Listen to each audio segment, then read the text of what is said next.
James chapter 1, verse 9 through 11.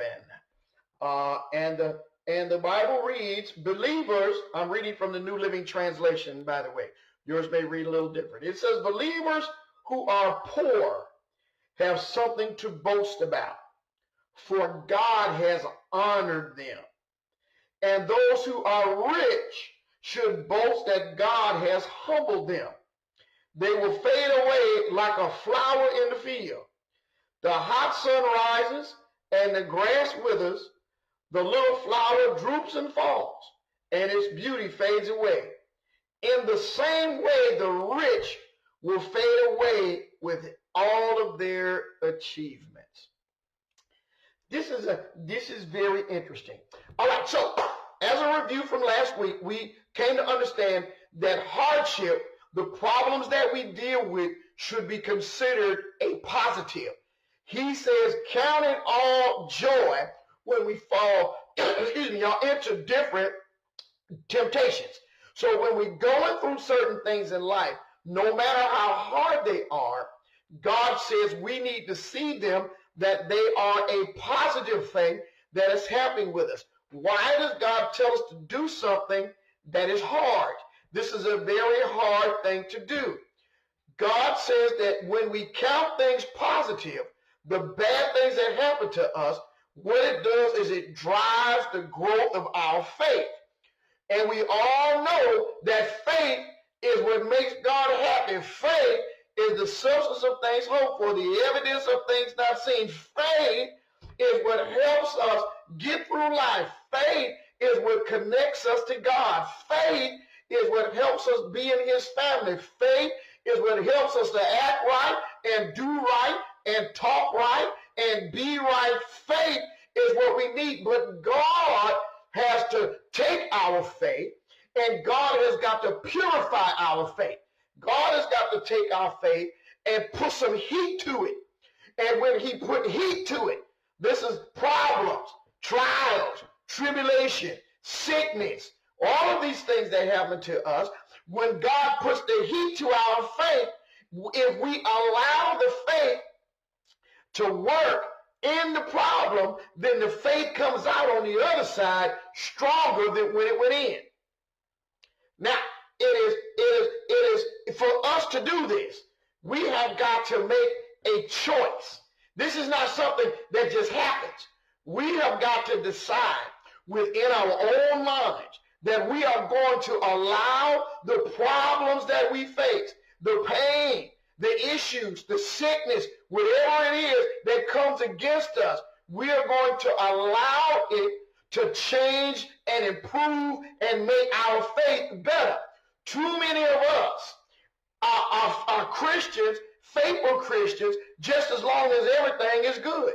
But one thing go bad, we don't know what to do. Once things go bad, we have no idea how to see them. Once things go bad, we forget how to pray. Once things go bad, we start to act like we used to act or talk like we used to talk.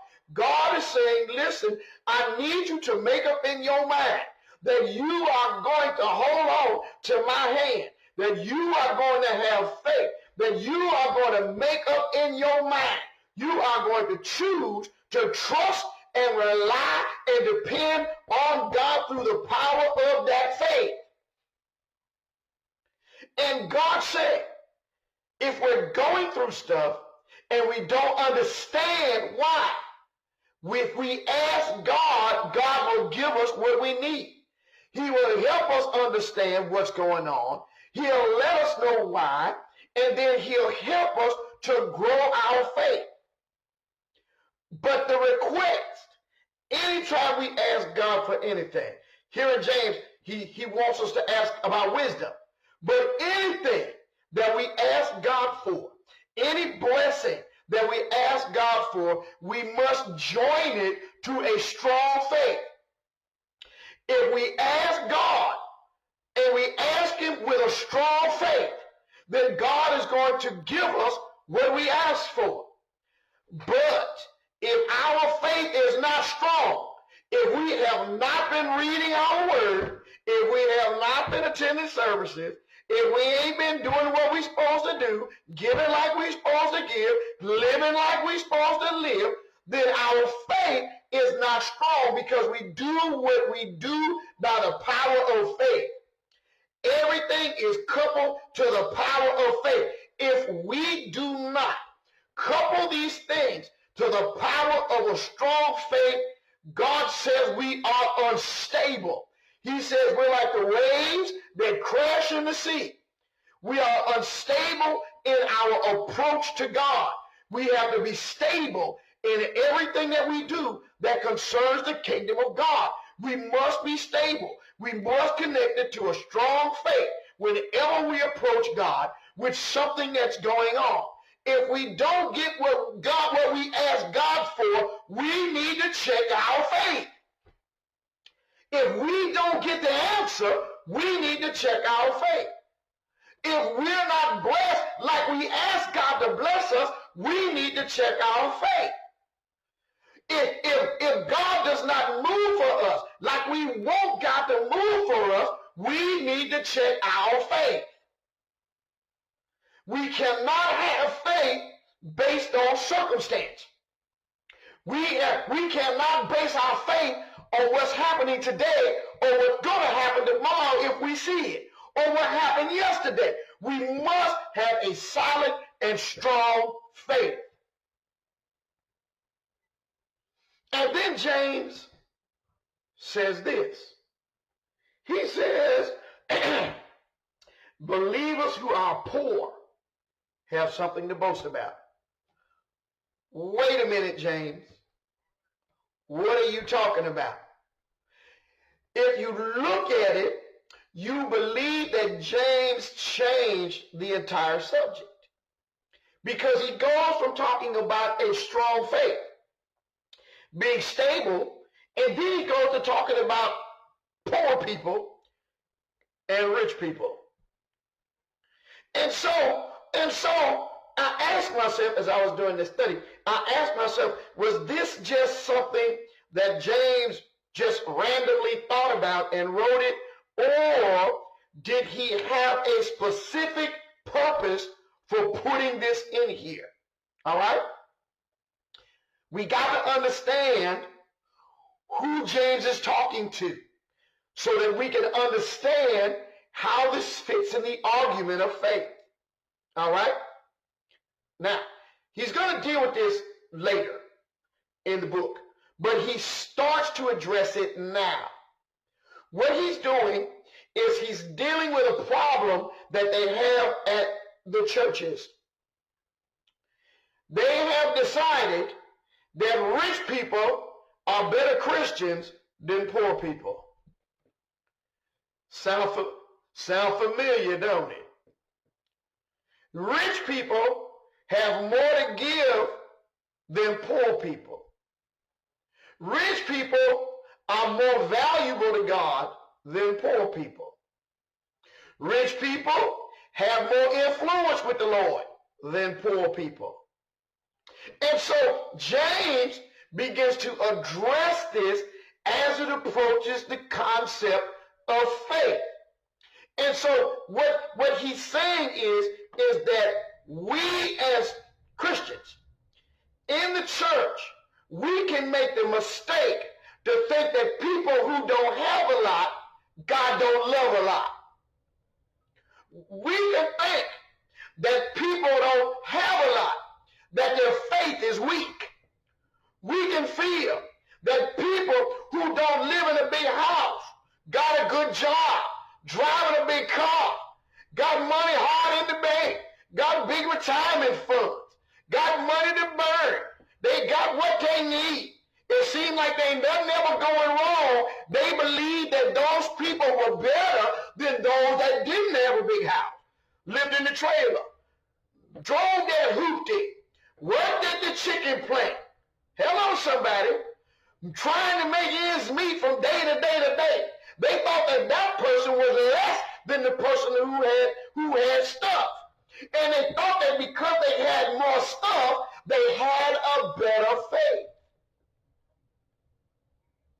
And so what James, which is really, really funny, James said, if you poor, you need to be proud.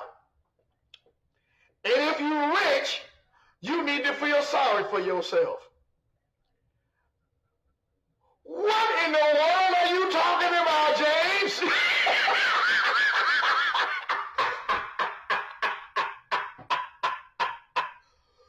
What are you talking about? You done already asked me to count all my problems joy, and now you want to tell me that being broke is better. Hold on a minute, James. What are you talking about? This is very, very interesting. Very interesting.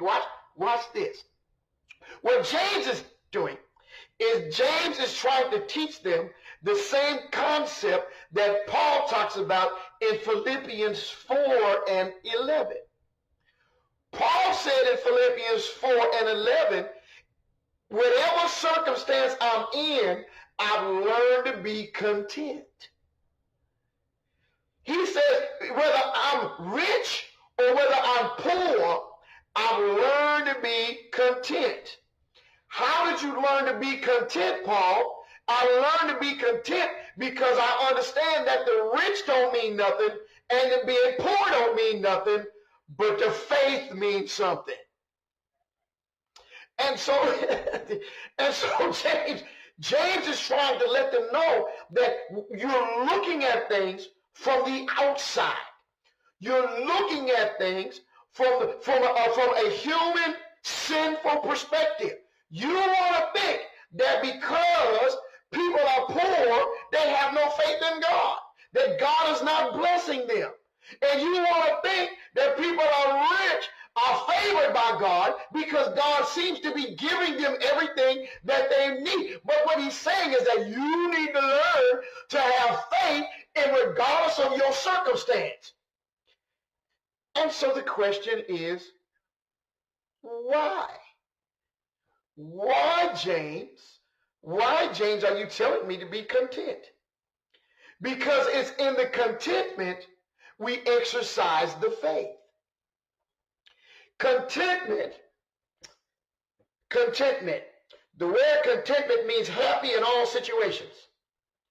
You are joyous in all situations. Remember now, he said, count it all joy. When all hell broke loose in your life, you need to be content. Count it all joy. When you sick and got to go to the hospital, you don't know what's going on, but you need to be content. Count it all joy when the IRS come and take all your money out of the bank account because you forgot to pay your taxes. Be content. Be content when things are going wrong. Be content. Content, as I was just saying, content coupled with the understanding that we have to count it all joy. This thing is a choice. We have to make the decision. It is a skill that needs to be mastered. I went to go see Brother Tennant one day. And Brother Tennant was working on a car. And I don't know what he was doing to the car. Now I work on cars. I like cars. But I don't know what Brother Tennant was doing to this car. And I watched it. We were talking, and I was watching him, work on his car. And it was a Buick. He was doing something to this Buick. And he had took something apart, and he had this piece, and he was talking to me, but he was working with his hands. He was they call it whatever they call it. They got a word for it. But he was doing that. He was multitasking. That's it. And so he was talking to me, and we were joking and laughing, and he was working on this car. And so he told me after a little while what was wrong with the car, what he was going to do to fix the car. Okay, and so what I learned from Brother Tenner that day is that Brother Tenner done learned to work on cars. Now, I don't know if Brother Tenner been at anybody's school, but I know this. He has mastered the skill of fixing cars. Hear what I'm saying now? Hear what I'm saying? You and I, we need to learn to master the skill of being content. And just like Brother Tiller learned to walk on this car, learn to build this skill, we also need to learn to build this skill. He learned to do it by himself. He learned to do it by trial and error. He learned to do it on his own. He learned to handle it by himself. He engaged his brain to think his way through it. He thought about it. Don't you know that God wants us to learn by walking our way through it, building our faith, working on it so that we can be content in what we do. It is a skill that must be learned. And so contentment, because remember now he says, count it all joy. Contentment, being happy in every situation, is necessary to count it all joy. And so whatever situation we find ourselves in, if we are content regardless of what's going on, then we can count it all joy. It makes it easy to do the hard thing. And so you might ask me the question, well, what does this got to do with rich folk and poor folk? Listen to what James is trying to get across. He's saying that we have to learn to see things from the proper perspective. What happens many times is that poor people will look at the rich people and think that they don't struggle, and they feel it's unfair. And so what it does is it causes poor people to question God, to question his motives, and to question their faith.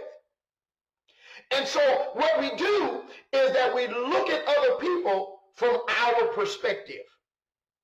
We look at them and we see they drive a nice car, they live in a nice house, they got, a lot of money, and we see them from our perspective that they're better than we are. And so what happens is, from the human standpoint, what we do is we get ourselves in a place where we feel that we're less than. And whenever we feel that we're less than, then our faith will be less than. All right? And so what it causes us to do is it causes us to calculate our worth to God based on what's going on with somebody else. And what this does is that keeps us from enjoying the count it all joy. So listen at this. This is very interesting. This is interesting. He says that the people who are poor should take pride in their high position with God. Why is this? Why is this? Because it's easier to trust God when you ain't got nothing.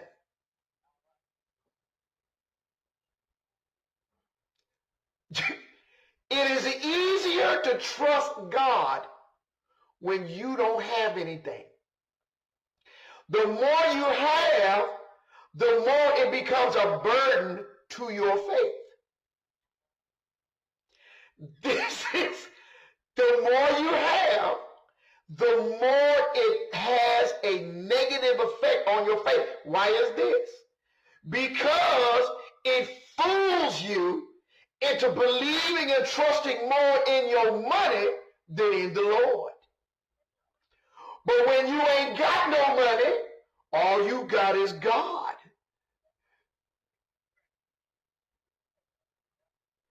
So the rich, I love the way he does this. The rich have a harder time counting it all joy and being content. The poor, even though they don't have physical possessions, they have a better spiritual stance in the eyesight of God simply because they have more faith. The money is not valuable to God. The house is not valuable to God. The car is not valuable to God. The bank account is not valuable to God. The only thing valuable to God is your faith.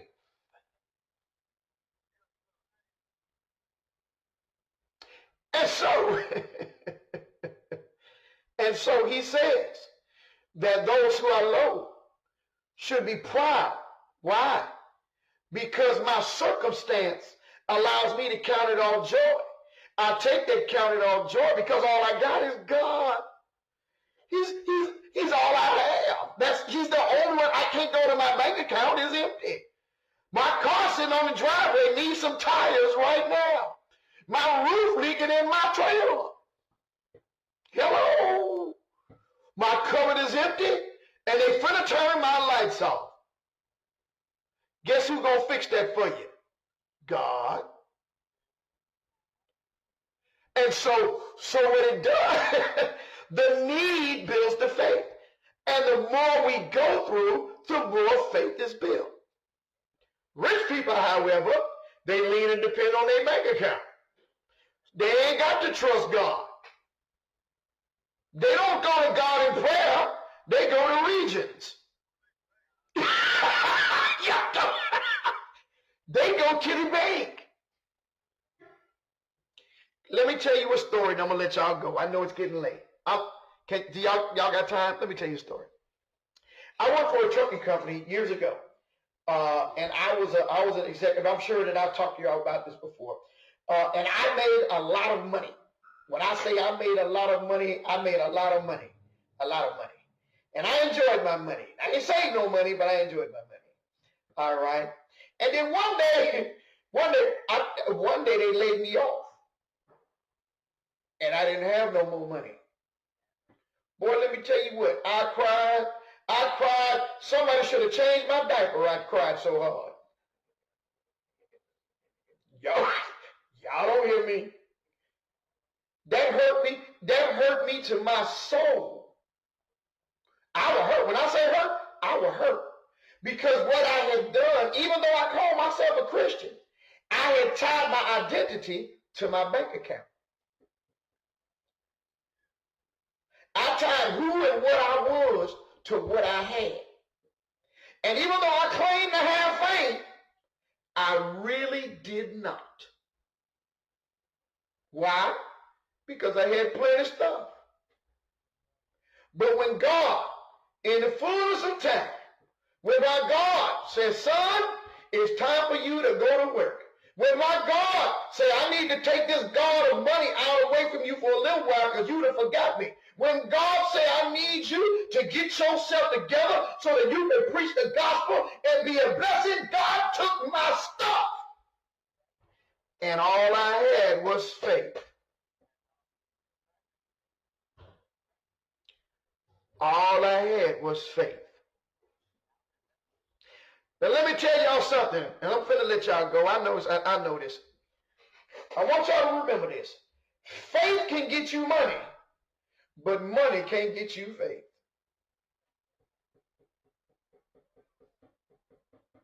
Don't ever forget that. And so, what James is saying as I draw to a close, he's saying that those of us, because I'm poor, I'm sorry, y'all. I mean, I do okay. I can pay the bills, and my wife don't fuss too much because the lights stay on. And I'm blessed. I'm blessed. But I've learned what God taught me through those hard times was regardless of what I had to be content in whatever state it was. I remember I hadn't been married, just a few years, and I lost my job. And there was the second time I've ever lost my job. But you know what? It never bothered me. I was making a lot of money. And they called me July 3rd and told me don't come back after July 4th. Enjoy your holiday. Y'all know what? I didn't even care. I told the Lord, thank you. I appreciate the vacation, and I'm looking forward to the next assignment. And I went on enjoying my life. You didn't have to change my diaper because my faith caused me to grow up. I ain't need no more diaper. And God blessed me. Gave me another job, moved me up, gave me another job, got me, and the Lord blessed me.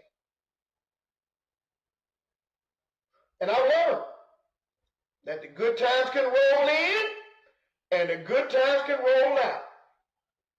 But if you got faith in the Lord, you can roll by yourself. And so, I want to encourage you today. Count it all joy Be content wherever you are.